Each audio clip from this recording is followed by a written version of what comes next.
அண்மை செய்தி. தர்மேந்திர பிரதான் பதவி விலகுங்கள், ராஜினாமா செய்யுங்கள் என நடிகை ஜோதிகா தெரிவித்திருக்கிறார். தனது சமூக வலைதள பக்கத்தின் மூலமாக அதனை வெளியுறுத்தியிருக்கிறார். விவரங்களை எமது செய்தியாளர் ராஜேஷ் விவரிக்க கேட்கலாம். ராஜேஷ், வணக்கம். நடிகை ஜோதிகா தனது சமூக வலைதளத்தின் பக்கத்தின் மூலமாக என்ன விஷயங்களை தெரிவித்திருக்கிறார்?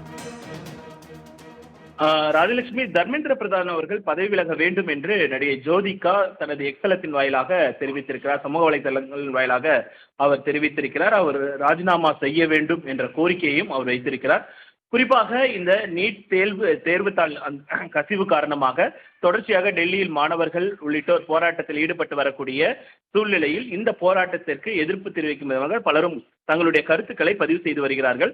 அந்த வகையில் ஜோதிகா அவர்களும் தன்னுடைய ஆதரவை மாணவர்களுக்கு பதிவு செய்திருக்கிறார். அதில் நான் மாணவர்களுடன், நம் நாட்டின் எதிர்காலத்துடன் துணை நிற்கிறேன், நான் பொறுப்பு குரல் தன்மையுடன் துணை நிற்கிறேன், நான் ஜனநாயக இந்தியாவுக்காக நிற்கிறேன், நான் சீர்திருத்தப்பட்ட கல்விக்காக நிற்கிறேன், சோனம் வாங்சும், அபிஜித் திப்கே மற்றும் சௌரவ் தாஸ் தாய்மார்களாகிய நாங்கள் எங்கள் குழந்தைகளை உங்களைப் போல வளர்க்க விரும்புகிறோம். எந்த தயக்கமும் இன்றி வெளிப்படையாக செயல்படும் ஜென்சி இன்றைய தலைமுறை இளைஞர்களாகிய உங்களை பார்த்து பெருமை கொள்கிறேன். ஒன்றிணைந்தால் நாமோ இந்தியா என்பதை நீங்கள் நிரூபித்து விட்டீர்கள்.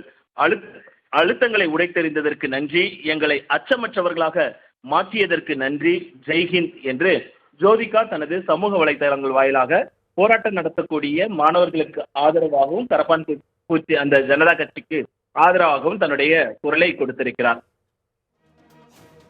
விவரங்களுக்கு நன்றி ராஜேஷ்.